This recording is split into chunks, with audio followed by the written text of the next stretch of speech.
പിതാവിൻ്റെയും പുത്രൻ്റെയും പരിശുദ്ധാത്മാവിൻ്റെയും നാമത്തിൽ ആമേൻ. ഈശോ മിശിഹായ്ക്കും സ്തുതിയായിരിക്കട്ടെ. പ്രിയമുള്ളവരെ, സ്പെയിനിലെ സരഗാസോ എന്ന് പറയുന്ന സ്ഥലത്ത് വലിയൊരു മരിയൻ തീർത്ഥാടന കേന്ദ്രം നിലനിൽക്കുന്നുണ്ട്. ആ തീർത്ഥാടന കേന്ദ്രത്തിലെ അമ്മയുടെ പേര് എന്ന് പറയുന്നത് അവർ ലേഡി ഓഫ് പില്ലർ എന്നാണ്. അതായത് തൂണിലെ മാതാവ്. ഈ തൂണിലെ മാതാവ് എന്ന് വിളിക്കപ്പെടാനുള്ള കാരണം വേറൊന്നുമല്ല, സരഗാസോ എന്ന സ്ഥലത്ത് ഒരു മാർബിളിൻ്റെ തൂണിൻ്റെ മുകളിൽ പരിശുദ്ധ അമ്മ പ്രത്യക്ഷപ്പെട്ടു എന്നാണ് വിശ്വാസം. ഇത് പരിശുദ്ധ അമ്മയുടെ പ്രത്യക്ഷപ്പെടലാണോ എന്ന് എനിക്കൊരു സംശയമുണ്ട്. അത് വേറൊന്നുമല്ല, പരിശുദ്ധ അമ്മ ഈ ലോകത്ത് ജീവിച്ചിരിക്കുമ്പോൾ സംഭവിച്ച ഒരു പ്രത്യക്ഷപ്പെടലാണ്. AD 40 ഒക്ടോബർ മാസം 12 അതായത് അമ്മയുടെ തിരുനാൾ ദിവസമാണെന്ന്, ഒക്ടോബർ 12. AD 40 ഒക്ടോബർ 12 അമ്മ ജെറൂസലേമിൽ ജീവിച്ചിരിക്കുന്ന അമ്മ അതേസമയം തന്നെ സ്പെയിനിലെ സരഗാസോ എന്ന സ്ഥലത്ത് യാക്കോബ് ശ്ലീഹായ്ക്ക് മുന്നിൽ പ്രത്യക്ഷപ്പെടുക.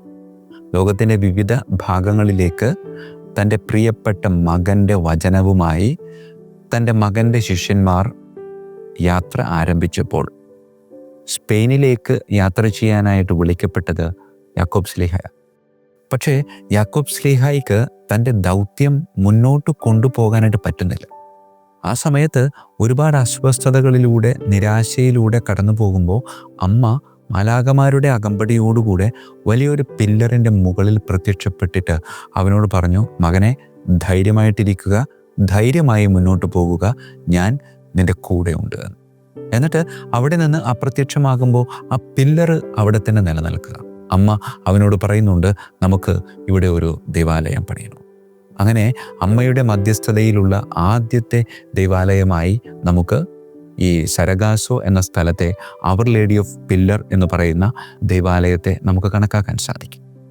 പ്രിയമുള്ളവരെ, ഈ പരിശുദ്ധ അമ്മ ഈ യാക്കോബ് ശ്ലീഹായ്ക്ക് പ്രത്യക്ഷപ്പെട്ടിട്ട് യാക്കോബ് ശ്ലീഹായ്ക്ക് നൽകുന്ന ഒരു പ്രത്യേകത എന്ന് പറയുന്നത് ധൈര്യമായിട്ടിരിക്കുക, പേടിക്കേണ്ട. വിശുദ്ധ ഗ്രന്ഥം കയ്യിലേന്തി വചനവുമായി സഞ്ചരിക്കുമ്പോൾ പാളിച്ചകൾ ഒരുപാടുണ്ടാകും. അപ്പോൾ അടിപതറാതെ മുന്നോട്ട് പോകണം എന്നതിൻ്റെ വലിയൊരു ഉറപ്പായിരുന്നു ഈ ഉറപ്പുള്ള സ്തംഭത്തിൻ്റെ മുകളിൽ പ്രത്യക്ഷപ്പെട്ട പരിശുദ്ധ കന്യകാമറി. പ്രിയമുള്ളവരെ, ഒക്ടോബർ 12 അമ്മയുടെ തിരുനാൾ ആഘോഷിക്കുന്നത്. ഈ ഒക്ടോബർ 12 വേറൊരു പ്രത്യേകതയുണ്ട്. ഒക്ടോബർ 12 വേറൊരു പ്രത്യേകത എന്ന് പറയുന്നത് 1492 ഒക്ടോബർ മാസം 12 ക്രിസ്റ്റഫർ കൊളംബസ് എന്ന് പറയുന്ന നാവികൻ അമേരിക്ക കണ്ടുപിടിച്ചത്. ഈ അമേരിക്ക കണ്ടുപിടിച്ചതും പരിശുദ്ധ അമ്മയുമായി എന്തെങ്കിലും ബന്ധമുണ്ടോ എന്ന് ചോദിച്ചാൽ ബന്ധമുണ്ട്.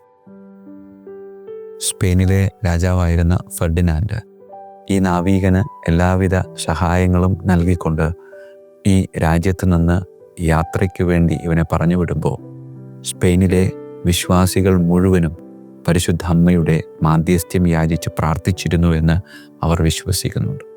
ഒക്ടോബർ മാസം 12 തന്നെ അമേരിക്ക എന്ന് പറയുന്ന പുതിയൊരു രാജ്യം ഈ നാവികൻ കണ്ടുപിടിച്ചപ്പോൾ അത് അമ്മയുടെ മധ്യസ്ഥതയിലുള്ള വലിയൊരു അത്ഭുതമായിട്ട് സ്പെയിൻകാർ ഇന്നും വിശ്വസിക്കുകയാണ്.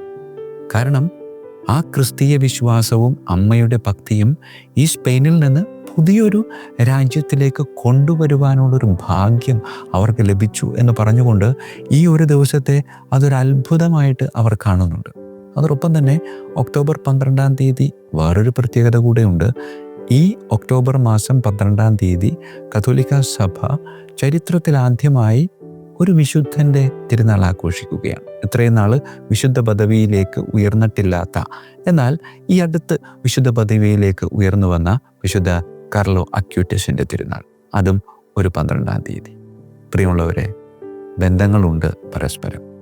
വേറൊന്നുമല്ല, അമേരിക്ക പുതിയൊരു രാജ്യത്തെ പ്രതിനിധാനം ചെയ്ത് പുതിയൊരു ലോകത്തിലേക്ക് ഈ വിശ്വാസവും ഭക്തിയും വളർന്നു വന്നപ്പോൾ ഈ കാർലോ അക്യൂറ്റസ് പുതിയൊരു ലോകത്തെ പ്രതിനിധാനം ചെയ്യുന്നുണ്ട്. അത് വേറൊന്നുമല്ല, സൈബർ ലോകം.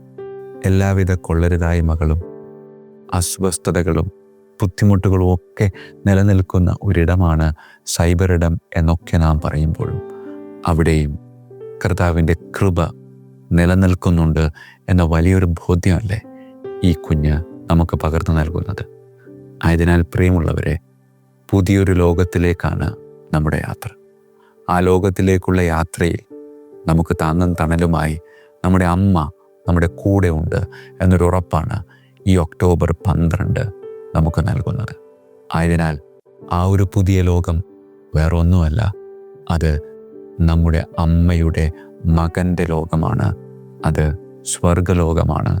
അത് സമാധാനത്തിൻ്റെ, സ്വസ്ഥതയുടെ, ഒരുമയുടെ ഒരു ലോകമാണ്. ആ ലോകത്തിലേക്കുള്ള യാത്രയാണ് നാം. വിശുദ്ധ ഗ്രന്ഥം മുറുകെ പിടിച്ച് അടിയുറച്ച വിശ്വാസത്തോടു കൂടെ നമുക്ക് അമ്മയ്ക്കൊപ്പം സഞ്ചരിക്കാം.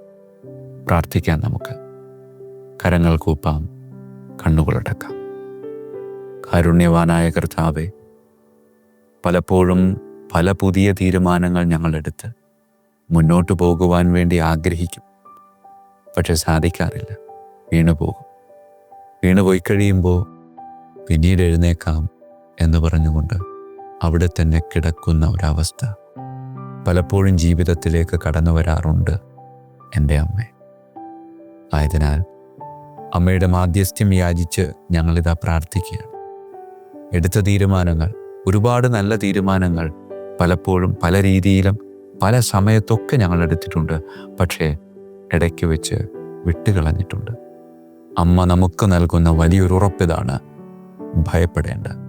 നീ എന്തിനാ പേടിക്കുന്നത്? നമുക്ക് ഒരുമിച്ച് പുതിയ തീരുമാനങ്ങളിലൂടെ നമുക്ക് ശക്തമായി മുന്നോട്ട് പോകാം.